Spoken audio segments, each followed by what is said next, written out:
আবু মুসলিম হাওলানি নামক একজন বুজুর্গ, যুগের শ্রেষ্ঠ আলেম, ওনার একজন বাঁদী ছিল।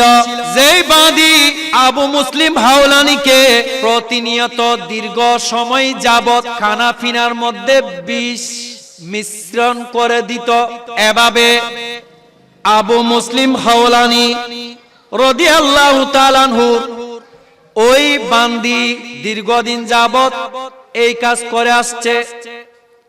একদিন বললেন, হুজুর, আমি দীর্ঘ সময় ধরে আপনার খানা পিনাই বিষ মিশ্রিত করে দিই, কিন্তু জানার বিষয় হলো, তাজ্জবের বিষয় হলো, অবাক করার বিষয় হলো, কখনো বিষ আপনাকে তাসির করেনি।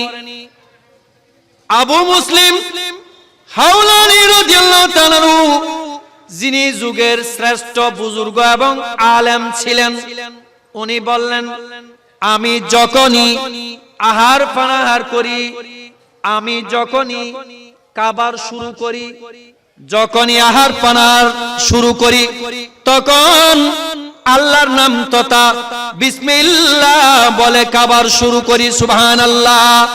তাহলে এই ঘটনার আলোকে বোঝা যায় বিসমিল্লাহর মধ্যে এমন বরকত, যেই বরকতের বদান্যতায়, যেই বরকতের বদৌলতে ইমাম আবু মুসলিম হাওলানি রাদিয়াল্লাহু তাআলা আনহুকে বিষ তাসির করতে পারেনি।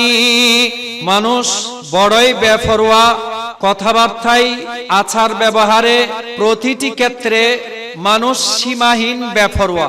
শিক্ষিত বলি, অশিক্ষিত বলি, ছোট বলি, বড় বলি, সবার মধ্যে একটি বেপরোয়া মনোভাব। মানুষ কখন কেন বেপরোয়া হয়? মানুষ যখন আল্লাহকে ভুলে বসেন, মানুষ যখন মৃত্যুকে ভুলে যান, তখন মানুষের মধ্যে একটি বেপরোয়াই মনোভাব এসে যায়। আল্লাহ আমাদেরকে বেপরোয়া মনোভাব তথা আচার ব্যবহারে, কথাবার্তায়, চালচলনে, সর্বক্ষেত্রে আল্লাহ আমাদেরকে বেপরোয়া মনোভাব থেকে আল্লাহ আমাদের সকলকে হেফাজত করুন, আমিন। এখন প্রশ্ন হচ্ছে, মানুষ কখন এবং কেন বেপরোয়া হয়? পবিত্র কোরআনে আল্লাহ সুবহানাহু ওয়া তাআলা ইরশাদ ফরমান, কুল্লু নাফসিন যায়িকাতুল মাউত, প্রত্যেক মানুষ মৃত্যুর স্বাদ গ্রহণকারী। যে আয়াতে কারিমা তিলাওয়াত করা হয়েছে, এই আয়াতে কারিমায় আল্লাহ সুবহানাহু ওয়া তাআলা ইরশাদ ফরমান, আইনামা তাকুনু ইউদরিকুমুল মাউতু। আল্লাহ বলেন, বান্দা, তোমরা যেখানে হও না কেন, মৃত্যু তোমাদেরকে পাকড়াও করবে। ওয়ালাউ কুনতুম ফি বুরুজিম মুসাইয়াদা, তোমরা যদি মজবুত কিল্লার মধ্যেও হও, এরপরেও মৃত্যু তোমাদেরকে পাকড়াও করবে। এক কথাই, মৃত্যু থেকে বাঁচার কোনো উপায় নাই, মৃত্যু থেকে বাঁচার কোনো সুযোগ নাই। মৃত্যু থেকে বাঁচার কোনো সুযোগ, বাবা আওয়াজ বন্ধ, মৃত্যু থেকে বাঁচার কোনো সুযোগ।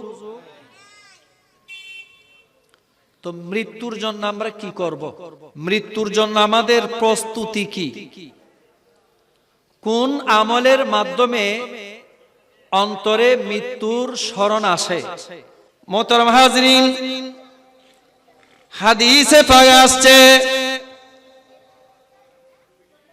কোন আমলের মাধ্যমে মৃত্যুর স্মরণ হয়?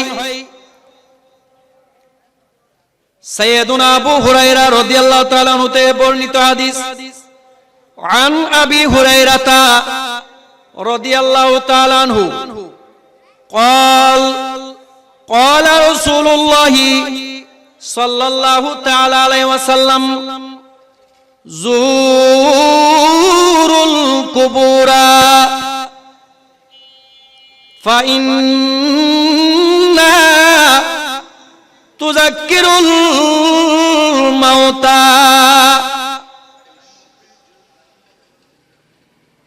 আমার নবী বলেন, উম্মত তোমরা কবর জিয়ারত করো, কেননা কবর জিয়ারত এমন একটি আমল যে আমলের মাধ্যমে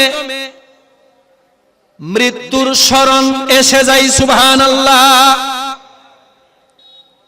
তাহলে কবর জিয়ারত এমন একটি আমল, আমার নবী বলেন ফাইন্নাহা তুযাক্কিরুল আখিরা। আমার নবী বলেন, উম্মত তোমরা কবর জিয়ারত করো, কেননা কবর জিয়ারত এমন একটি আমল যে আমলের বদৌলতেই, যে আমলের কারণে আখিরাতের স্মরণ আসে বান্দার অন্তরে। অন্য হাদিসে আসছে, ক্বালা রাসূলুল্লাহ সাল্লাল্লাহু আলাইহি ওয়াসাল্লাম নাহাইতুকুম আন জিয়ারাতিল কুবুর। আমার নবী বলেন, উম্মত আমি নবী তোমাদেরকে কবর জিয়ারত করা থেকে বারণ করেছিলাম। ফাজুরুহা, তবে তোমরা এখন কবর জিয়ারত করো। কবর জিয়ারত কেন করব? কবর জিয়ারত এজন্যই করতে হয়, কবর জিয়ারত এজন্যই করব যার মাধ্যমে আখিরাতের স্মরণ আসে, যার মাধ্যমে মৃত্যুর স্মরণ হয়। সুবহানাল্লাহ। তো আল্লাহ মৃত্যু কেন সৃষ্টি করেছেন? পবিত্র কোরআনে কারীমে আল্লাহ সুবহানাহু ওয়া তাআলা ইরশাদ ফরমান, আল্লাযী খালাকাল মাউতা ওয়াল হায়াতা। প্রশ্ন হলো, আল্লাহ কেন মৃত্যু সৃষ্টি করেছেন? পবিত্র কোরআনে কারীমের ভাষায় শুনুন, আল্লাযী খালাকাল মাউতা ওয়াল হায়াতা। এই আয়াতে কারিমাই আল্লাহ সুবহানাহু ওয়া তাআলা হায়াতের আগে মওতকে মুকদ্দম করেছেন, মৃত্যু শব্দটাকে আগে এনেছেন। আল্লাহ বলেন, যিনি হায়াত এবং মৃত্যুকে সৃষ্টি করেছেন। কেন সৃষ্টি করেছেন? লিয়াবুলুয়াকুম, যাতে তোমাদেরকে পরীক্ষা করেন। আইয়ুকুম আহসানু আমালা, আমলে তোমাদের মধ্যে কে শ্রেষ্ঠ। তাহলে এই আয়াতে কারিমার আলোকে আল্লাহ কেন হায়াত এবং মওত সৃষ্টি করেছেন? আল্লাহ এজন্যই হায়াত এবং মওতকে সৃষ্টি করেছেন। আমলে কর্মে আমাদের মধ্যে কে শ্রেষ্ঠ, এই পরীক্ষা করার জন্যই আল্লাহ হায়াত এবং মওতকে সৃষ্টি করেছেন। সুবহানাল্লাহ।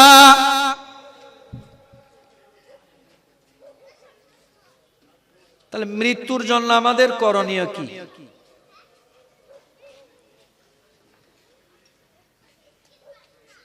হাদিসে ভাগে আসছে,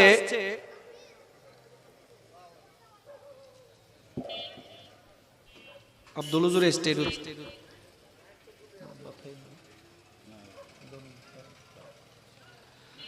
আল্লাহুম্মা সাল্লি আলা সাইয়্যিদিনা মাওলানা মুহাম্মদ ওয়া আলা আলি সাইয়্যিদিনা।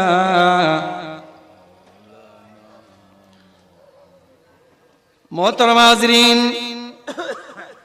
সাইয়্যিদুনা আব্দুল্লাহ ইবনে উমর রাদিয়াল্লাহু তাআলা আনহুতে বর্ণিত হাদিসে আসছে, আল্লাহর প্রিয় রাসূল বলেন, লোহায় যেমন পানির কারণে মরিচিকা এসে যায়, তেমনি ভাবে ওই সমস্ত দিলেও মরিচিকা এসে যায়। সাহাবায়ে কেরাম জিজ্ঞেস করলেন, ইয়া রাসূলুল্লাহ, ওই দিলগুলো কোন দিল? আল্লাহর প্রিয় রাসূল বলেন, যেই দিল আল্লাহর ইয়াদগারি থেকে, আল্লাহর স্মরণ থেকে গাফেল তথা বিমুখ হয়ে পড়ে, ওই দিলেও মরিচিকা এসে যায়। সাহাবায়ে কেরাম আবারও জিজ্ঞেস করলেন, ইয়া রাসূলুল্লাহ, ইয়া হাবিবাল্লাহ, ওই মরিচিকা দূরকরণের উপায় কি? তখন আমার রাসূল বললেন, ওহে আমার সাহাবায়ে কেরাম তথা উম্মত, মানুষের অন্তরের মরিচিকাকে দূরীকরণার্থে আমার রাসূল বলেন, হে আমার সাহাবায়ে কেরাম তথা আমার উম্মত, তোমরা বেশি বেশি করে মৃত্যুকে স্মরণ করো। সুবহানাল্লাহ। তাহলে মানুষের অন্তরে যে মরিচিকা, লোহায় পানি লাগলে, আমার রাসূল বলেন, লোহায় পানি লাগলে যেভাবে মরিচিকা এসে যায়, তেমনি ভাবে এমনও কিছু দিল আছে যেই দিলগুলোতে মরিচিকা আসে। সাহাবায়ে কেরাম জিজ্ঞেস করলেন, ইয়া রাসূলুল্লাহ, ওই দিলগুলো কোন দিল? তখন আমার রাসূল বললেন, সেই দিলগুলো হলো যেই দিলে আল্লাহর ইয়াদগারির অভাব, যেই দিল আল্লাহর ইয়াদগারি তথা স্মরণ থেকে বিমুখ। সাহাবায়ে কেরাম জিজ্ঞেস করলেন, ইয়া রাসূলুল্লাহ, ওই দিলকে, ওই দিলের মরিচিকা দূর করার উপায় কি? আমার রাসূল বললেন, ওহে আমার সাহাবায়ে কেরাম তথা উম্মত, দিলের মরিচিকা দূরীকরণার্থে আমার রাসূল বলেন, উম্মত তোমরা অধিকতর মৃত্যুকে স্মরণ করো। দুঃখের বিষয় হলো মানুষ মৃত্যুকে ভুলে বসেছে, যার কারণে শিক্ষিত বলি, অশিক্ষিত বলি, ছোট বলি, বড় বলি, সবার মধ্যে একটি বেপরোয়াই মনোভাব, ঠিক কিনা? মানুষ মৃত্যুকে ভুলে যাওয়ার কারণে বড়ই বেপরোয়া।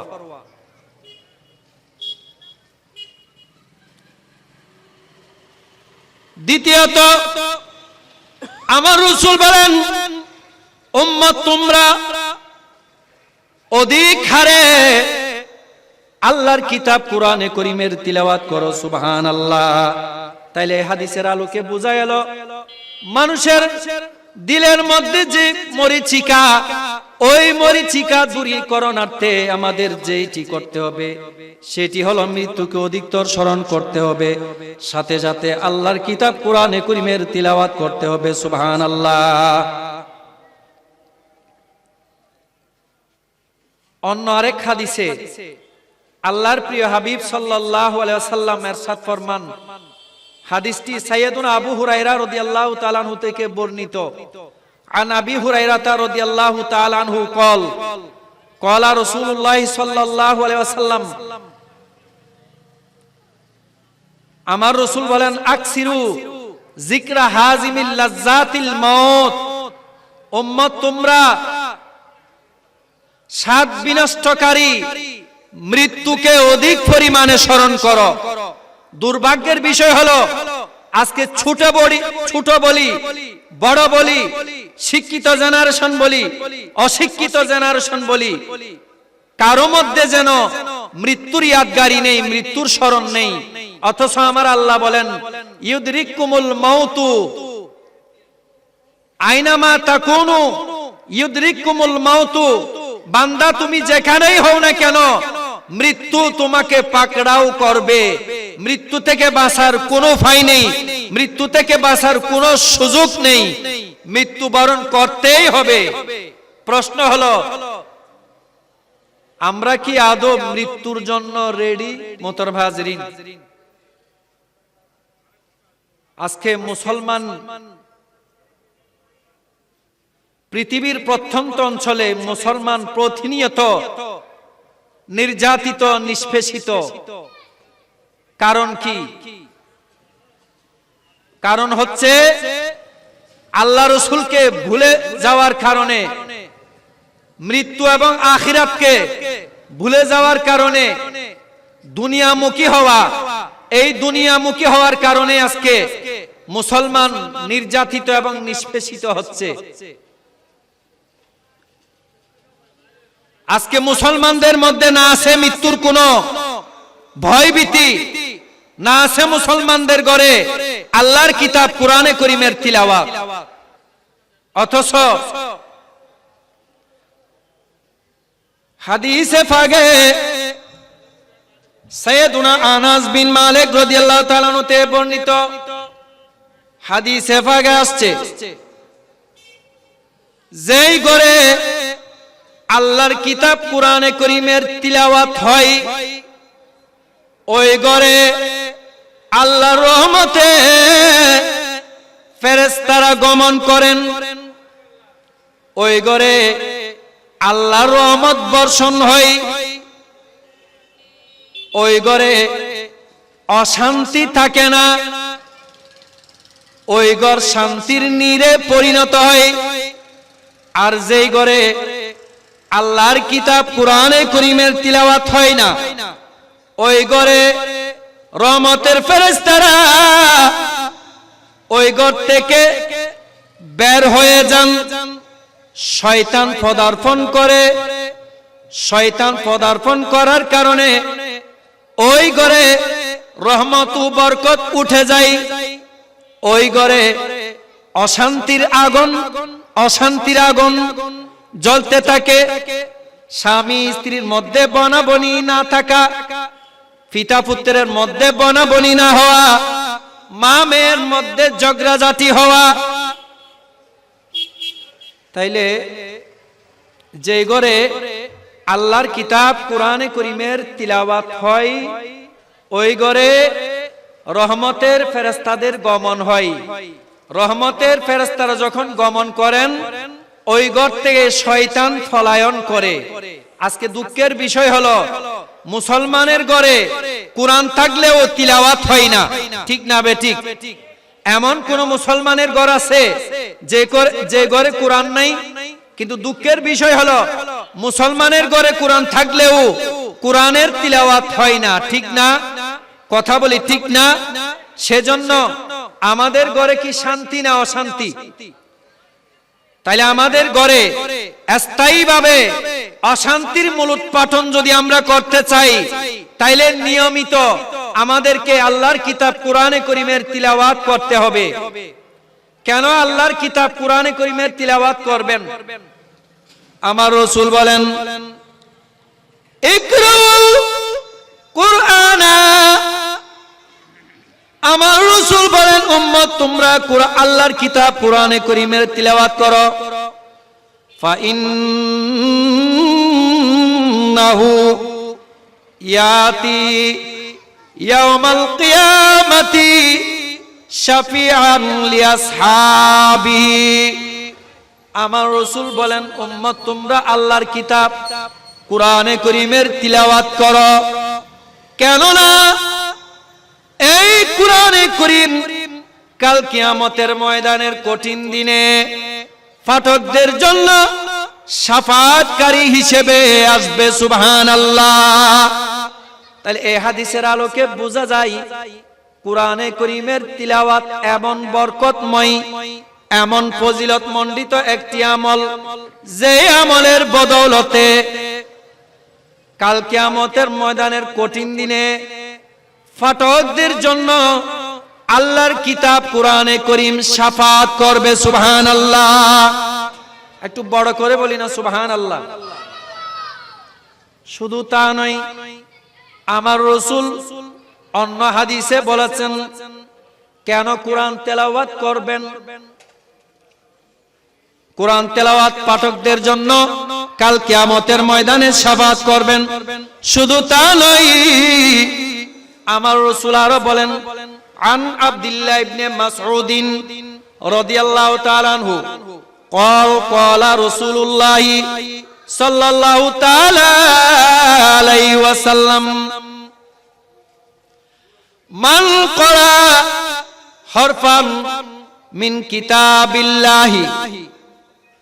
সাইয়েদুনা আব্দুল্লাহ ইবনে মাসউদ রাদিয়াল্লাহু তাআলা হতে বর্ণিত, তিনি বলেন, আল্লাহর প্রিয় রাসূল হুজুর করিম সাল্লাল্লাহু আলাইহি ওয়াসাল্লাম নবুয়তের জবানে ইরশাদ ফরমান, মান করা হরফান মিন কিতাবিল্লাহি, যে ব্যক্তি আল্লাহর কিতাব কুরআনে কারীমের একটি হরফ তিলাওয়াত করলো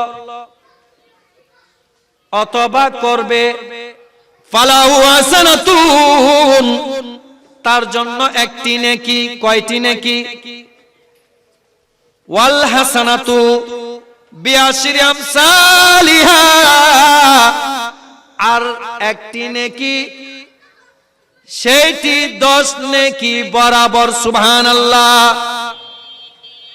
আমার নবী বলেন, লা কুলু আলিফ লাম মিম হরফুন। আমার নবী বলেন, উম্মত আমি এ কথা বলছি না আলিফ লাম একটি হরফ, ওয়ালাকিন আলিফুন হরফুন ওয়া লামুন হরফুন ওয়া মিমুন হরফুন। আমার নবী বলেন, আমি নবী এ কথা বলছি না আলিফ লাম একটি হরফ, কিন্তু আলিফ একটি হরফ, লাম একটি হরফ, মিম আরেকটি হরফ। তাইলে কোন বান্দা যদি আলিফ লাম মিম এই 3টি হরফ পড়ে, আমার নবীর হাদিস অনুযায়ী 3টি হরফ পড়ার কারণে ওই তিলাওয়াতকারী 10টি নেকি লাভ করবেন। সুবহানাল্লাহ। হাদিসে পাওয়া আসছে 5টি সময় আল্লাহর রহমত মুষলধারে নাজিল হয়। তার মধ্যে একটি হলো যখন আল্লাহর কিতাব কুরআনে কারীম তিলাওয়াত হয়। যখন আল্লাহর কিতাব কুরআনে কারীম তিলাওয়াত হয় তখন অবিরাম আল্লাহর রহমত বর্ষিত হয়। দ্বিতীয়ত যখন বৃষ্টিপাত হয় তখন আল্লাহর রহমত অবিরাম বর্ষিত হয়। তৃতীয়ত কোন মুসলিম যদি আল্লাহর দরবারে ফরিয়াদ রাজি করে তখন আল্লাহর রহমত অবিরাম বর্ষিত হয়। যখন নামাজের জন্য মুয়াজ্জিন আযান দেন, আযানের মুহূর্তে আল্লাহর রহমত বর্ষিত হয়। সুবহানাল্লাহ। মোহতারাম হাজিরিন, কুরআনে কারীমে সর্বমোট 114টি সূরা, এক এক সূরার এক এক ফজিলত। আমি যদি শুধু বিসমিল্লাহর ফজিলত সম্পর্কে বলি, যথাযথ বলার কোনো যোগ্যতা আমার মধ্যে নেই। এতৎ সত্ত্বেও আল্লাহ রাসূলের মেহেরবান যতটুক আমার জানা আছে তা বললেও সময় সংকুলন হবে না। মোহতারাম হাজিরিন, একটু খেয়াল করি,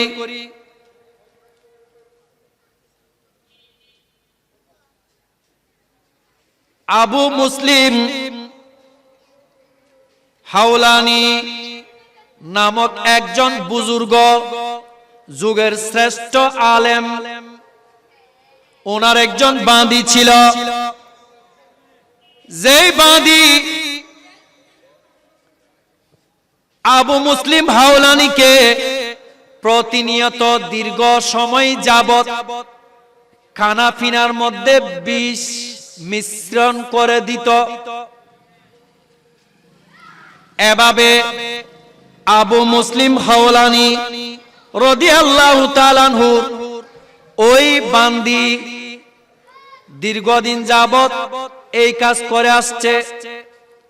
একদিন বললেন, হুজুর, আমি দীর্ঘ সময় ধরে আপনার খানা পিনাই বিষ মিশ্রিত করে দিই, কিন্তু জানার বিষয় হলো, তাজ্জবের বিষয় হলো, অবাক করার বিষয় হলো, কখনো বিষ আপনাকে তাসির করেনি।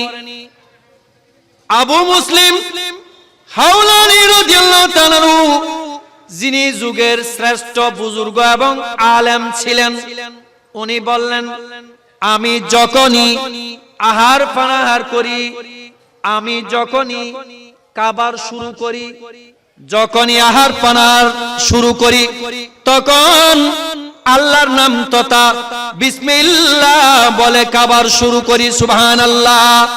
তাহলে এই ঘটনার আলোকে বোঝা যায় বিসমিল্লাহর মধ্যে এমন বরকত, যেই বরকতের বদান্যতায়, যেই বরকতের বদৌলতে ইমাম আবু মুসলিম হাওলানি রাদিয়াল্লাহু তাআলা আনহুকে বিষ তাসির করতে পারেনি। আজকে সেই কালামুল্লাহ শরীফের তিলাওয়াত ঘরে আছে, কথা বলি আছে নাই? মোহতারাম হাজিরিন,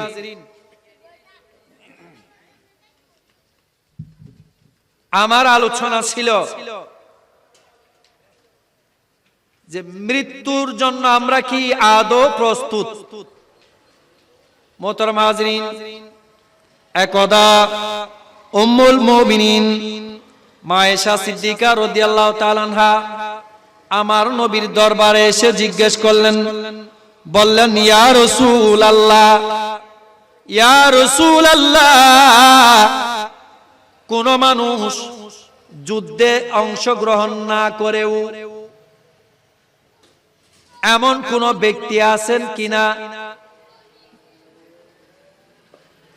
শহীদের সাথে হাসর হবে?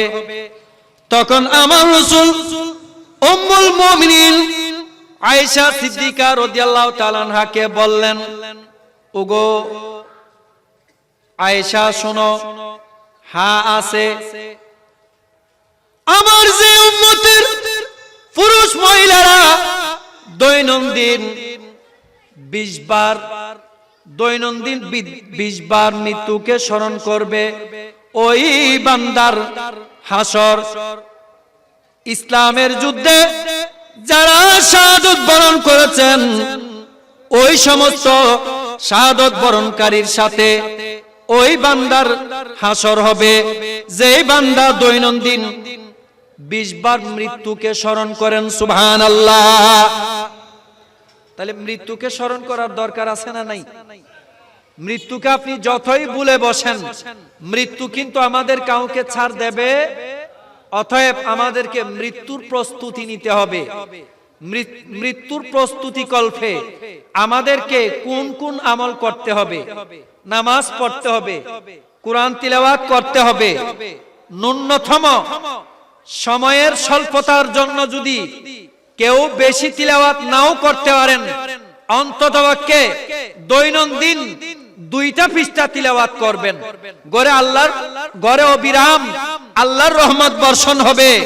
পিতা পুত্রের মধ্যে যে ঝামেলা, মা মেয়ের মধ্যে যে ঝগড়াঝাটি, মনোমালিন্যতা, ঘরে যে অশান্তি, ইনকাম করলেও ঘরে বরকত না হওয়া, অনতি বিলম্বে আল্লাহর কিতাব কুরআনে কারীমের তিলাওয়াত শুরু করুন, ঘরে বরকত হবে। মা মেয়ের মধ্যে আর মনোমালিন্যতা থাকবে না, পিতা পুত্রের মধ্যে আর কোনো বিভাজন থাকবে না। তাইলে মৃত্যুর প্রস্তুতি কল্পে আমাদেরকে নামাজ পড়তে হবে। কি পড়তে হবে? আল্লাহর কিতাব কুরআনে কারীম তিলাওয়াত করতে হবে। ছেলে মেয়েদেরকে মা বাবার ফরমাবরদার হতে হবে। হক হালাল বুঝতে হবে। আজকে আমাদের মধ্যে কোনো হক হালাল নাই। পেটের মধ্যে প্রতিনিয়ত অহরহ হারাম ঢুকে পড়তেছে, ঠিক না বেঠিক? কথা বলি ঠিক না? হারামকে আপনি যতই বন্দেগী করুন, এই ইবাদতে কোনো মজা আসবে? এই ইবাদতে কোনো লাভ হবে? অতএব হারাম থেকে বাঁচতে হবে।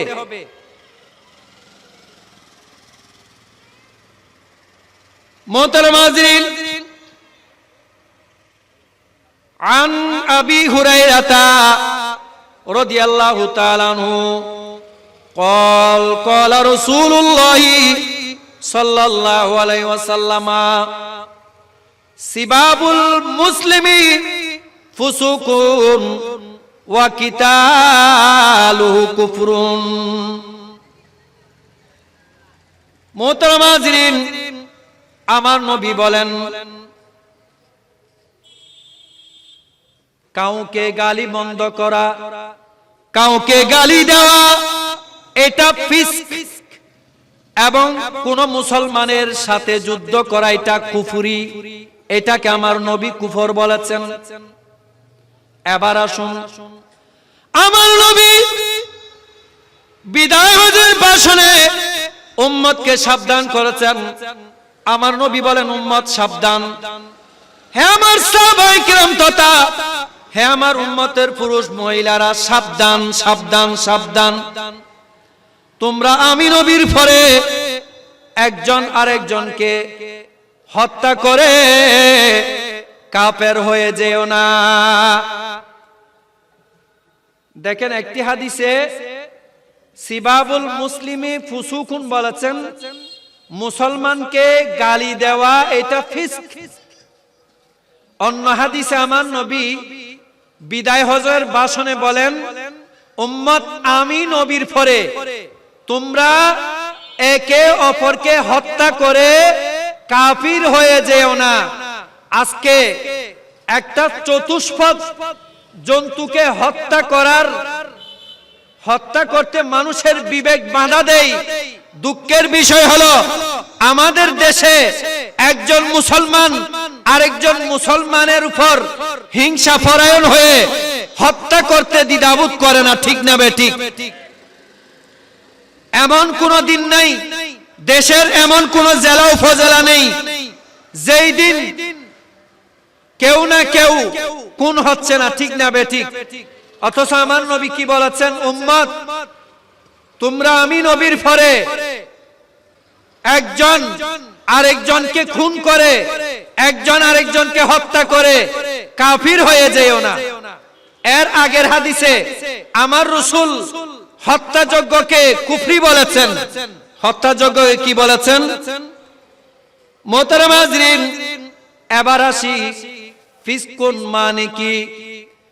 ফিসকুন শব্দটি আরবি, এর অর্থ হলো, এর শাব্দিক অর্থ হলো বেরিয়ে যাওয়া। ফিসকুন মানে বেরিয়ে যাওয়া। ফিসকুন থেকে ফাসিক।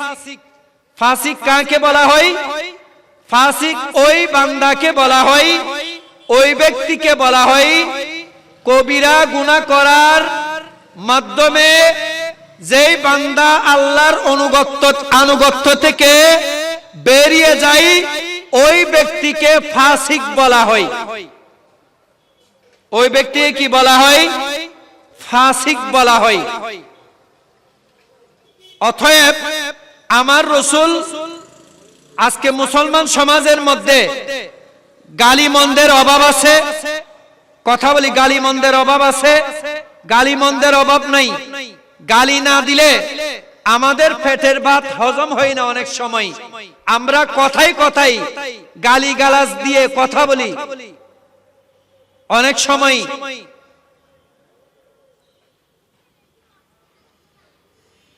দুষ্টমি করে একজন আরেকজনকে গালি দিয়ে কথা বলি। অথচ আমার রাসূল এটাকে ফিস্ক বলেছেন। সিবাবুল মুসলিমে ফুসুকুন। আমার রাসূল একজন মুসলমান আরেকজন মুসলমানকে গালি দেওয়া এটাকে ফিস্ক বলেছেন। মোহতারাম হাজিরিন, আমরা একজন আরেকজনকে ভালোবাসবো। কেন ভালোবাসবো? আমার রাসূল বলেন, আন আবি হুরায়রা রাদিয়াল্লাহু তাআলা আনহু قال قال رسول الله صلى الله تعالى عليه وسلم لا تدخلون الجنة حتى تؤمنوا। আমার রাসূল বলেন, উম্মত তোমরা জান্নাতে প্রবেশ করবে না যতক্ষণ না তোমরা ঈমানদার হও। একটু খেয়াল করুন, লা তাদখুলুল জান্নাতা, আমার নবী বলেন উম্মত তোমরা জান্নাতে প্রবেশ করবে না হাত্তা তুমিনু, যতক্ষণ না তোমরা ঈমানদার হও। ওয়ালা তুমিনু হাত্তা তাহাব্বু, আমার রাসূল এরপর বলেন উম্মত তোমরা ঈমানদার হবে না, প্রথমে বলেছেন লা তাদখুলুল জান্নাতা, উম্মত তোমরা জান্নাতে প্রবেশ করবে না হাত্তা তুমিনু, যতক্ষণ পর্যন্ত তোমরা ঈমানদার হও। ওয়ালা তুমিনু, তোমরা ঈমানদার হবে না হাত্তা তাহাব্বু, একজন আরেকজনকে যতক্ষণ না ভালোবাসবে ততক্ষণ তোমরা ঈমানদার হবে না। সুবহানাল্লাহ। তাহলে এই হাদিসের আলোকে বোঝা যায় একজন মুসলমান আরেকজন মুসলমানকে ভালোবাসতে হবে কিনা। কথা বলি, একজন মুসলমান আরেকজন মুসলমানকে ভালোবাসতে হবে, তাহলে আমরা মুমিন হব। আমার রাসূল বলেন আলা আদুল্লুকুম আলা শাইইন, আমার নবী বলেন উম্মত আমি কি তোমাদেরকে এ বিষয়ে এ ব্যাপারে অবহিত করব না যা তোমরা আমল করলে পরস্পরের মধ্যে ভালোবাসার সৃষ্টি হবে। আমার নবী বলেন আফসুস সালামা বাইনাকুম, উম্মত তোমরা সালামের প্রচলন করো, একজন আরেকজনকে সালাম করো। সালাম এমন একটি আমল যে আমলের মাধ্যমে দুইজনের মধ্যে মহব্বত এবং ভ্রাতৃত্বের সৃষ্টি হয়। সুবহানাল্লাহ। কিন্তু দুঃখের বিষয় হলো আমরা সালাম দেওয়ার জন্য না, সালাম নেওয়ার জন্য মুখিয়ে থাকি, দেখে থাকি কেউ আমাকে সালাম করে কিনা। এটা আমার রাসূলের আদর্শের পরিপন্থী, আমার রাসূলের জীবন আদর্শ। এখানে আমার উস্তাদে গ্রামী মঞ্চে উপবিষ্ট আছেন, আমার রাসূলের জীবন আদর্শ পর্যালোচনা করলে দেখা যায় সাহাবায়ে কেরাম হাজার চেষ্টা করেও কখনো আমার নবীকে আগে সালাম দিতে পারেনি। আমার নবী সকলকে আগে সালাম দিয়ে দিতেন। সুবহানাল্লাহ। এটাই আমার নবীর আদর্শ। কিন্তু দুঃখের বিষয় হলো আমরা সালাম দেওয়া না, বরং সালাম নেওয়ার জন্য মুখিয়ে থাকি। এটি আমার রাসূলের আদর্শ নয়। তাহলে এই হাদিসের আলোকে বোঝা যায় সালাম এমন একটি আমল যে আমলের কারণে দুইজনের মধ্যে ভ্রাতৃত্বের সৃষ্টি হয়, মহব্বতের সৃষ্টি হয়। সেজন্যই আমার রাসূল বলেছেন আফসুস সালামা বাইনাকুম। সুবহানাল্লাহ। আল্লাহুম্মা সাল্লি আলা সাইয়্যিদিনা মাওলানা মুহাম্মদ ওয়া আলা আলিহি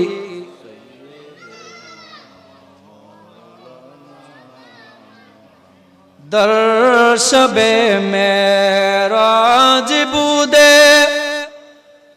জিবরাইল দরিকা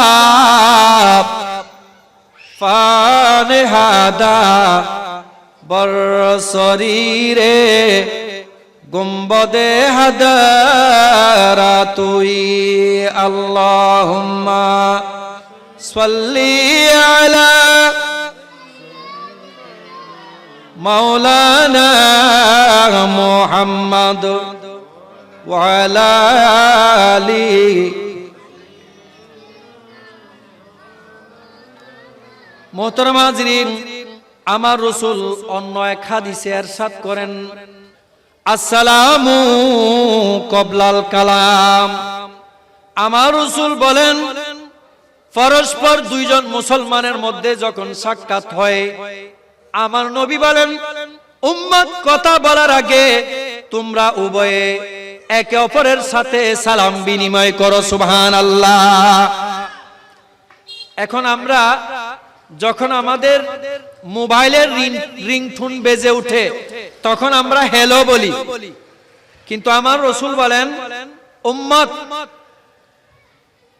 তোমাদের দুইজনের মধ্যে যখন পরস্পর সাক্ষাৎ হবে, হোক সেটা পরোক্ষভাবে হোক সেটা প্রত্যক্ষভাবে হোক আর পরোক্ষভাবে হোক, আমার রাসূলের শিক্ষা হলো, আমার রাসূলের আদর্শ হলো, কথা বলার আগে পরস্পর তথা একে অন্যের সাথে সালাম বিনিময় করতে হবে। এটি আমার রাসূলের আদর্শ, এটি আমার রাসূলের শিক্ষা। সুবহানাল্লাহ।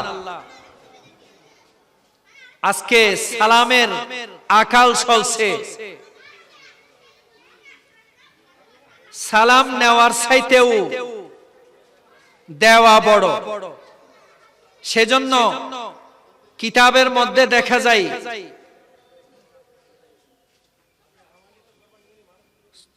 শুধুমাত্র ছোটরা বড়দেরকে সালাম দিবে এমনটি না, বড়রাও ছোটদেরকে সালাম দিতে পারে। আমার রাসূল সালাম দেওয়ার ক্ষেত্রে বড় ছোট বড় কোনো ভেদাভেদ করতেন না, আমার রাসূল ছোটদেরকেও সালাম দিতেন। সুবহানাল্লাহ।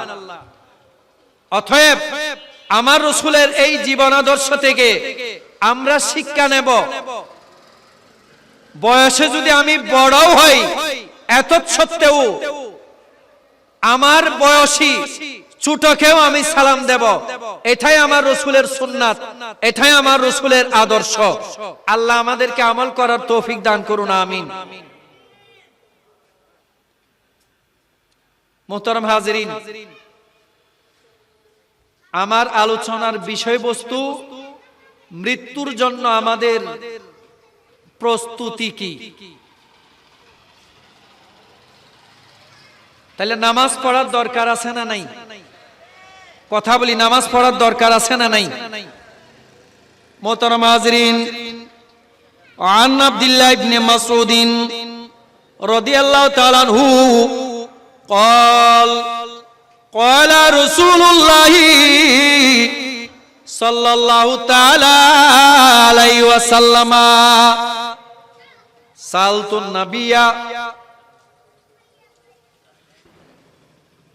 عن عبد الله بن مسعود رضي الله تعالى عنه قال سألت النبي سيدنا عبد الله بن مسعود رضي الله تعالى عنه থেকে বর্ণিত, তিনি বলেন, আমি আল্লাহর নবীকে জিজ্ঞেস করলাম, সালতুন নবিয়া, আমি আল্লাহর নবীকে জিজ্ঞেস করলাম, কি জিজ্ঞেস করলাম? আইয়ুল আমালি আফজালু ইলাল্লাহি। আব্দুল্লাহ ইবনে মাসউদ রাদিয়াল্লাহু তাআলা আনহু আমার রাসূলকে জিজ্ঞেস করলেন, ওহে আল্লাহর প্রিয় রাসূল, আল্লাহর কাছে সর্বাধিক প্রিয় আমল কোনটি? তখন আমার রাসূল বললেন, আসসালাতু লিওয়াক্তিহা। আমার নবী বলেন, আল্লাহর কাছে সর্বাধিক প্রিয় আমল হলো যথাসময়ে নামাজ আদায় করা। সুবহানাল্লাহ। এখন প্রশ্ন হলো, আমরা নামাজের প্রতি কতটুক দায়িত্ব সচেতন, আমরা নামাজের প্রতি কতটুক দায়িত্বশীল? তাইলে আল্লাহর কাছে এই হাদিসের আলোকে বোঝা যায় আল্লাহর কাছে সর্বাধিক প্রিয় আমল কি? যথাসময়ে নামাজ আদায় করা, যথাসময়ে, কথা বলি, যথাসময়ে নামাজ আদায় করা। এরপরে আব্দুল্লাহ ইবনে মাসউদ আবারও জিজ্ঞেস করলেন, কুলতু সুম্মা আইয়ু। আব্দুল্লাহ ইবনে মাসউদ রাদিয়াল্লাহু তাআলা আনহু আবারও জিজ্ঞেস করলেন, ইয়া রাসূলুল্লাহ, এরপরে আল্লাহর আল্লাহর কাছে সর্বাধিক পছন্দনীয় আমল কোনটি?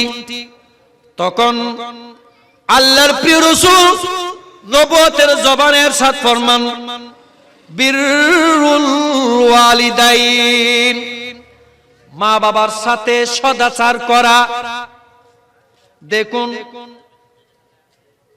প্রশ্নের প্রথমাংশ ছিল নামাজ। দ্বিতীয়বার আবারও জিজ্ঞেস করলেন, ইয়া রাসূলুল্লাহ, এরপরে আল্লাহর কাছে সর্বাধিক প্রিয় আমল কোনটি? তখন আমার রাসূল বললেন, মা বাবার সাথে সদাচার করা। এখন প্রশ্ন হলো, সন্তান হিসেবে আমি মা বাবার সাথে কতটুকু সদাচার করতে পেরেছি? আবারও আব্দুল্লাহ ইবনে মাসউদ রাদিয়াল্লাহু তাআলা আনহু জিজ্ঞেস করলেন, কুলতু সুম্মা আইয়ু, আবারও জিজ্ঞেস করলেন, ওহে আল্লাহর প্রিয় রাসূল, এরপরে আল্লাহর কাছে সর্বাধিক প্রিয় আমল কোনটি? তখন আমার রাসূল বললেন, আল জিহাদু ফি সাবিলিল্লাহ, আল্লাহর রাস্তায় দ্বীন এবং ধর্মের স্বার্থে, দুনিয়াবি কোনো স্বার্থে নয়, নিজেকে মুজাহিদ দাবি করার জন্য নয়, দ্বীন এবং ধর্মের স্বার্থে, আল্লাহ এবং রাসূলের স্বার্থে জিহাদ করা। সুবহানাল্লাহ, একটু বড় আওয়াজে বলি না সুবহানাল্লাহ।